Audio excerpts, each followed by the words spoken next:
Buenas tardes. Hoy en este jueves eucarístico y sacerdotal, como estamos en el mes de noviembre y también nos vamos preparando hacia esta fiesta de Cristo Rey como culmen del año litúrgico, quisiera compartir con ustedes acerca de los mártires, porque sabemos que muchos mártires tuvieron o fueron devotos de Cristo Rey. Y por eso quisiera comentar con ustedes qué es un mártir, cómo se va forjando y cómo se va estructurando lo que es un acta, ¿no?, de un mártir que ha dado la vida por Cristo. Un mártir viene del griego martus, que significa testigo. Es una persona que sufre persecución, muerte por defender su fe. Generalmente es una situación de causa religiosa, aunque también creencias o convicciones con las que da testimonio de su adhesión a ella. En el cristianismo, en el mundo occidental de tradición cristiana, la palabra tiene históricamente connotaciones religiosas, pues se ha considerado que un mártir era una persona que moría a causa de su fe y en muchos casos era torturada hasta que moría. Los mártires cristianos de los 3 primeros siglos después de Cristo eran asesinados por sus convicciones religiosas. A veces eran crucificados como Cristo, de la misma manera que los prisioneros políticos romanos, o arrojados a los leones en un espectáculo circense. Sin embargo, algunos historiadores de la Iglesia, como por ejemplo John Fisher y Alfonso Ropero, afirman que ha habido más mártires cristianos en el siglo XX que en el conjunto de los 19 siglos anteriores. Actualmente también la Iglesia Católica incoa el proceso de beatificación para luego dar paso al de canonización, cuando un fiel católico que goza de fama de martirio, porque siguiendo a Jesucristo más de cerca, sacrifica su vida en el acto del martirio. La fama de martirio es la opinión extendida entre los fieles acerca de la muerte sufrida por el siervo de Dios, sea por la fe o por una virtud relacionada con la fe. Este proceso suele durar varios años, entre otros motivos por el estudio profundo y exhaustivo que se realiza de la vida y contexto histórico, y escritos si los hay. En este proceso suelen intervenir numerosos expertos en todas las materias y suele escucharse tanto los testimonios favorables como los de aquellos que están en contra. La Santa Sede suele poner especial cuidado y esmero en el estudio de las causas relacionadas con personajes controversiales. Las actas de los mártires. Las actas de los mártires o acta myrtorium son los documentos literarios del proceso y muerte de los mártires. Las mejores ediciones son las relacionadas por los volandistas en su obra Acta Sanctorum Bibliotheca. El apelativo mártir, del griego mártir, que significa testigo, se atribuyó en un principio a los apóstoles, ya que fueron testigos de vida y resurrección de Cristo. Así lo afirma Hechos 1:8, ustedes serán mis testigos. Y a los primeros apóstoles que por mantener este testimonio afrontaron también la muerte. Con el tiempo, la palabra mártir pasó a significar al cristiano que da con su sangre testimonio de su fe, para designar posteriormente a cualquier persona muerta por sus ideales.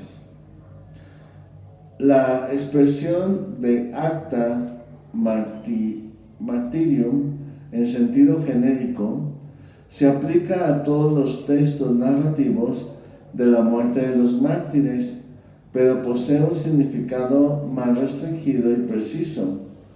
cuando se refiere en lenguaje técnico a las actas oficiales del proceso y condena que vivieron estas personas.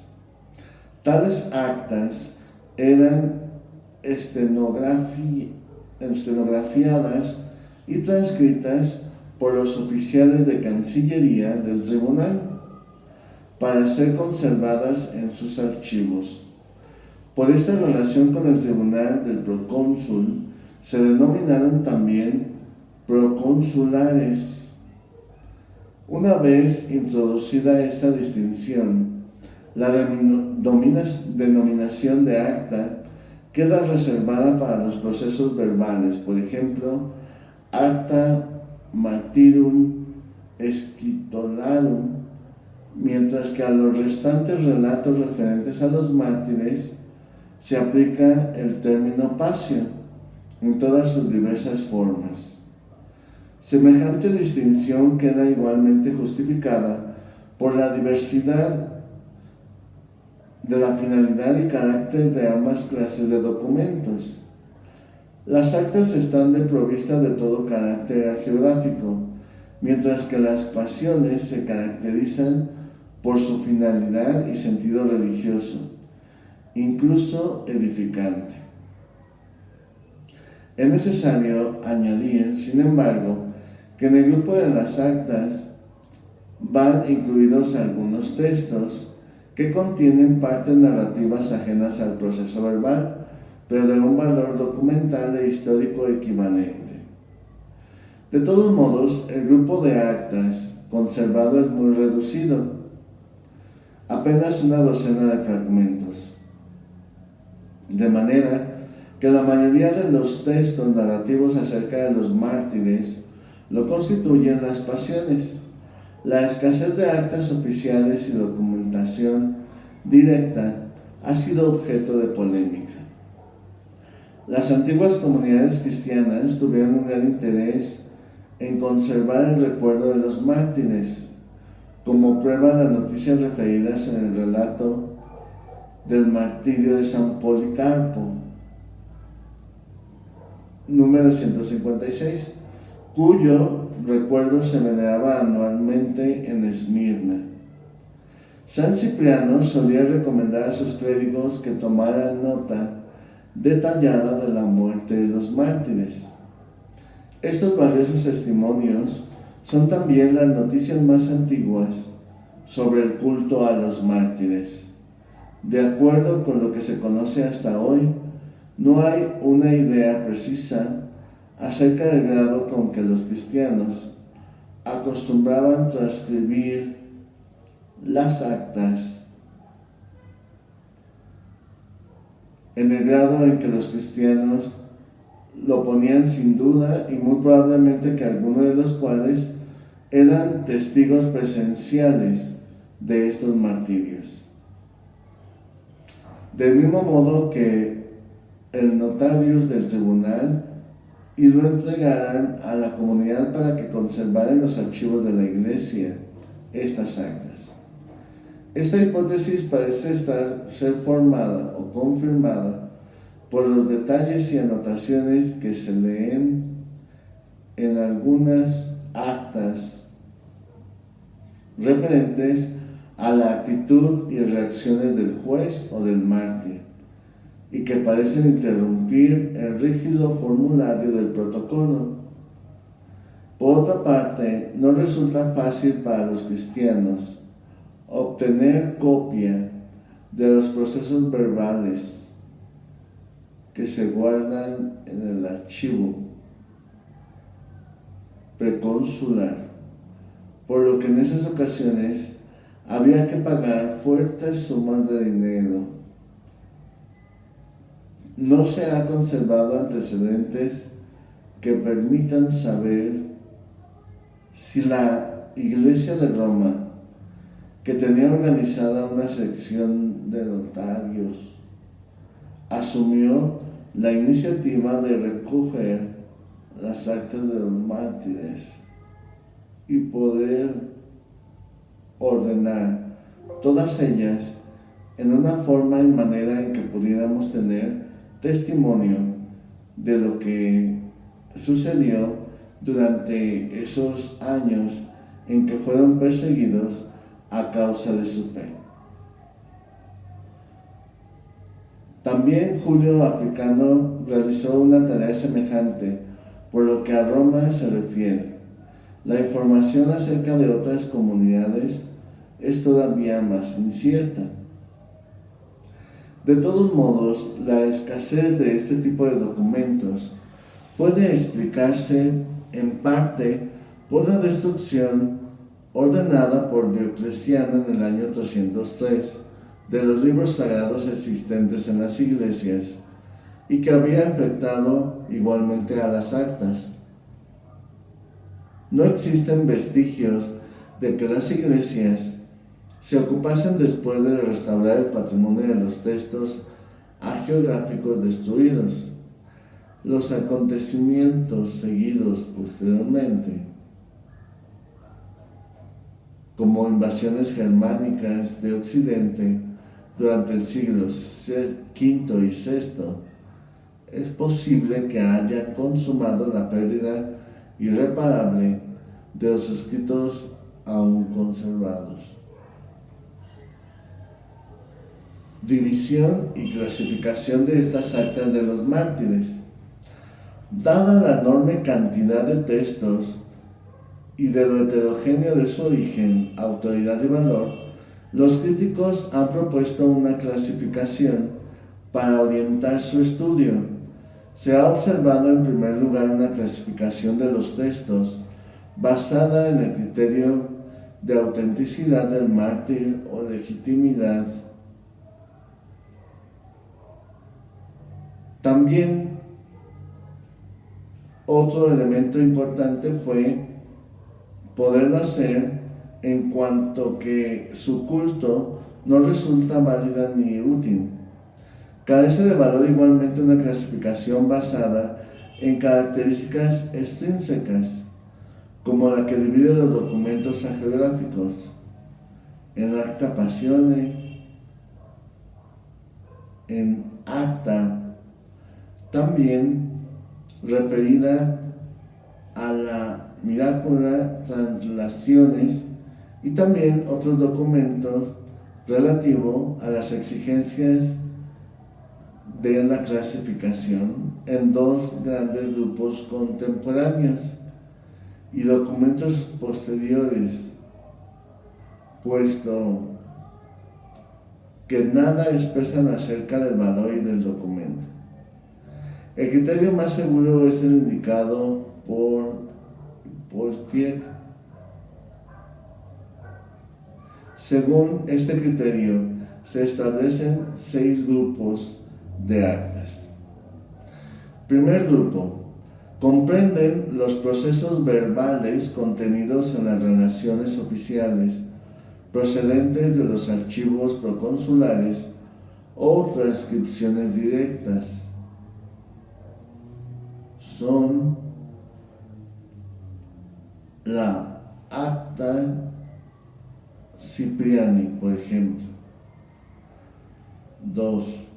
Agrupan grandes relatos presenciales o contemporáneos dignos de confianza, bien sean testimonios directos o de otras personas, o de un tipo mixto, como el de Martiribus Palestinae de Eusebio de Cesarea.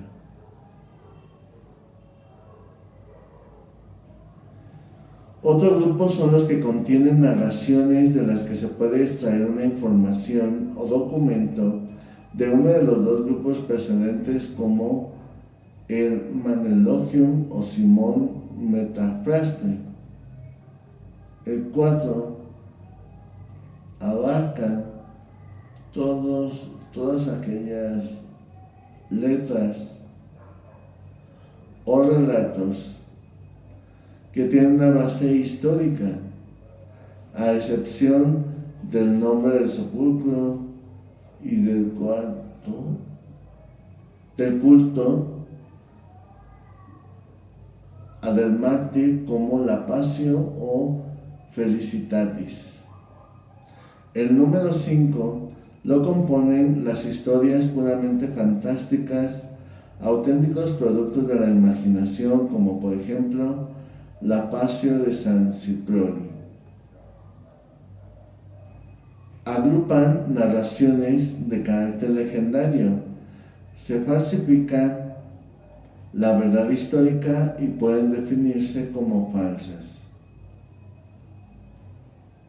Si se consideraban los elementos que designan los 6 grupos, es posible constatar que el grupo 1, 2, 3 y 4 pueden desarrollarse en diferentes formas. Por ejemplo, el primero y el segundo se refieren a un tipo uniforme de textos, el carácter cristiano y también la transformación de la vida de la persona después de entregar su vida por Cristo. En cuanto al esquema literario, excepto las actas, todos los documentos de tipo narrativo anteriormente citados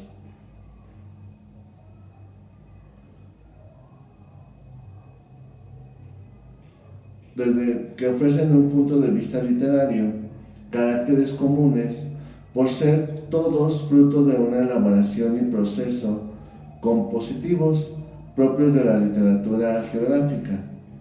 La tendencia a la forma esquemática tiene un origen remoto, cuyo rastro se manifiesta ya en antiquísimos textos.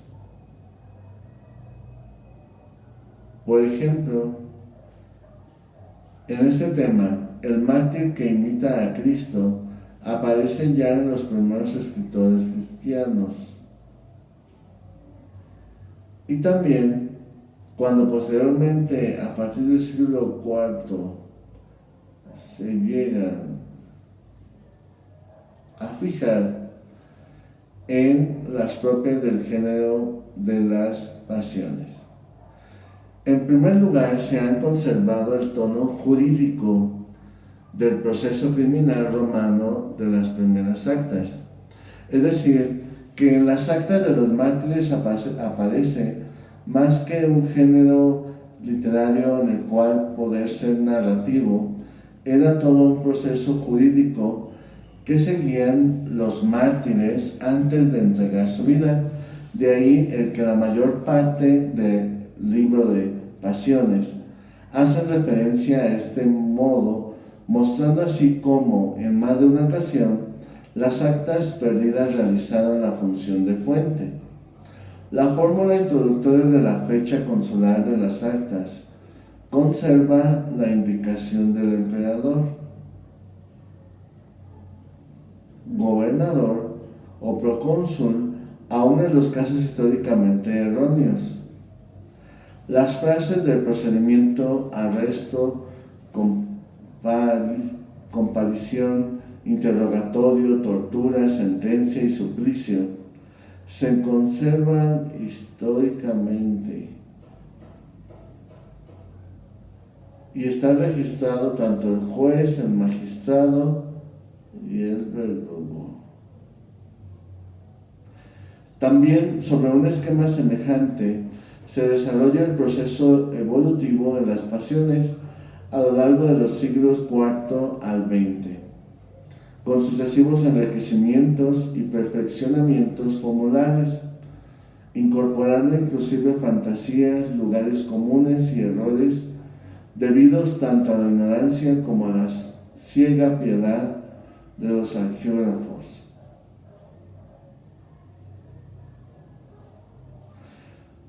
Por ejemplo, aparecen la del apóstol e incluso el reducido grupo inicial de los mártires llegaron a unirse en grupo topográfico y litúrgicamente próximo. La figura del perseguidor quedó tipificada en los más crueles de los conocidos y considerados tradicionalmente como tales. Ejemplo, Decio, Valeriano y Diocleciano. El interrogatorio se prolongó de una manera desmesurada, poniendo a menudo en boca del mártir profesiones de fe, imitando la teología de la época y los escritos neotestamentarios.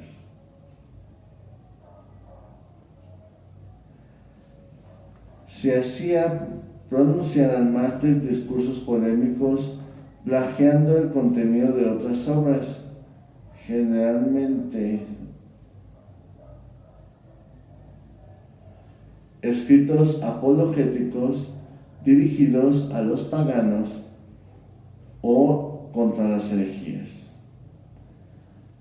En otro tanto sucedió que las narraciones de las penas, torturas prolongadas y multiplicadas sin ahorrar prodigios realizados por los mártires, adornados del elemento especularmente.